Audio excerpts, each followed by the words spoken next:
السلام علیکم ورحمۃ اللہ وبرکاتہ۔ محترم سامعین و ناظرین، لیلۃ القدر کی علامات اور نشانیوں کے بارے میں معاشرے میں کچھ غلط باتیں مشہور کی جاتی ہیں۔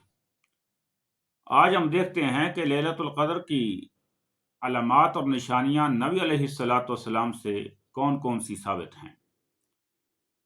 تو نشانیاں اور علامات دو قسم کی ہیں، ایک ثابت اور ایک غیر ثابت۔ جو ثابت ہیں ان کی آگے دو قسمیں ہیں۔ پہلی قسم جو اس رات کو واقع ہوتی ہیں اور اس رات وہ نشانیاں پائی جاتی ہیں، اور دوسری قسم جو اگلے دن صبح کو وہ نشانیاں ظاہر ہوتی ہیں۔ جو پہلی قسم ہے، جس دن یہ لیلۃ القدر کی رات ہوتی ہے، ان نشانیوں میں سے سب سے پہلی نشانی جو نبی علیہ الصلاۃ والسلام نے فرمایا، لیلۃ بلجا مضیہ، یہ ایسی رات ہے جو روشن رات ہوتی ہے، چمکدار۔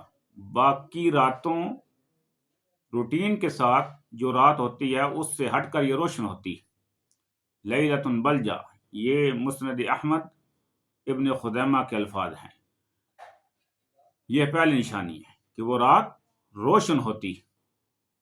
دوسری نشانی کہ آپ صلی اللہ علیہ وسلم نے فرمایا، التمانین لا حارہ ولا باردہ، یہ معتدل ہوتی ہے، سکون والی، اطمینان والی۔ انسان کا شرح صدر ہوتا ہے، ذہنی طور پر بھی سکون حاصل کرتا ہے، عبادت میں بھی سکون حاصل کرتا ہے، اور رات بھی شور و غل سے محفوظ ہوتی ہے۔ طمانینت والی، سکون والی، راحت والی، اور نہ ہی یہ ٹھنڈی رات ہوتی ہے نہ ہی گرم ہوتی ہے، معتدل ہوتی ہے۔ یہ دوسری نشانی ابن خزیمہ کی روایت کے مطابق۔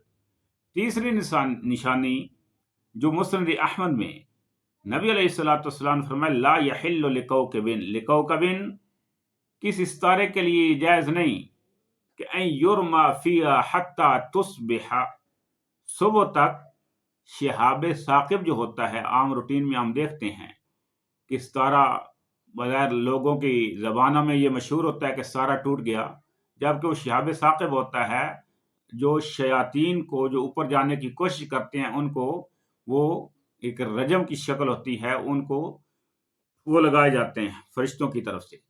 اس رات وہ نہیں ہوتا جو یہ مسند احمد کی روایت کے مطابق۔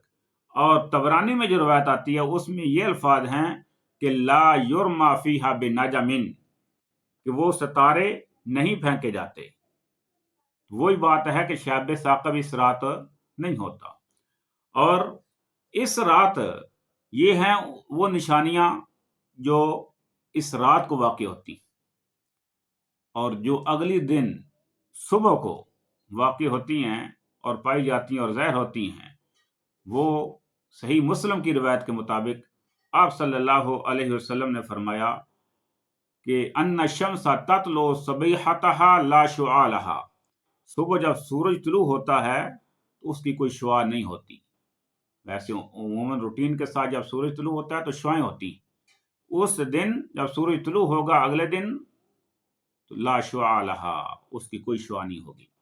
اور دوسری نشانی نبی علیہ الصلوۃ والسلام سے صحیح ابن خزیمہ کی روایت کے مطابق، تصبح الشمس صبیحۃ ضعیفۃ حمراء، کہ اس دن جب ایک تو شعاع نہیں ہوگی، دوسرا اس کی سرخی جو ہے وہ بہت کم ہوگی، مدھم ہوگا۔ تو یہ نبی علیہ الصلوۃ والسلام سے صحیح سند کے ساتھ یہ نشانیاں اور علامات لیلۃ القدر کی ملتی ہیں جو ثابت ہیں۔ جو غیر ثابت ہیں کہ اس رات کتے نہیں بھونکتے، گدھے کی آواز بہت کم آتی ہے، اور درخت جو ہیں وہ اپنی جگہ سے آگے چل کر سجدہ کرتے بھی ہیں، پھر وہ اپنی جگہ پر جاتے ہیں، اور پانی جو ہے وہ سفید ہو جاتا ہے، دودھ کی شکل اختیار کر جاتا ہے، یا کھارا پانی میٹھا ہو جاتا ہے۔ یہ علامات غیر ثابت ہے، نبی علیہ الصلوۃ والسلام سے ایسی کوئی بات ثابت نہیں۔ جو ثابت ہے وہ ہم نے آپ کو بیان کر دی ہیں۔ اور اس رات امی عائشہ رضی اللہ تعالی عنہا نے اللہ کے نبی صلی اللہ علیہ وسلم سے یہ پوچھا تھا، اللہ کے رسول، ان وافقت لیلۃ القدر فما اقول فیہا، اللہ کے رسول اگر میں لیلۃ القدر کی رات کو پا لوں تو میں کیا کہوں؟ تو آپ صلی اللہ علیہ وسلم نے فرمایا تھا قولی اللہم انک عفو تحب العفو فاعف عنی۔ تو لہذا یہ الفاظ ہمیں کہنے چاہیے جو نبی علیہ الصلوۃ والسلام سے ثابت ہیں، اور یہ نشانیاں جو آپ کے سامنے بیان کی ہیں یہ نبی علیہ الصلوۃ والسلام سے ثابت ہیں۔ اللہ سے دعا ہے اللہ تعالی ہمیں لیلۃ القدر کی مبارک ساعات، قیمتی لمحات اور گھڑیاں حاصل کرنے کی توفیق عطا فرمائے۔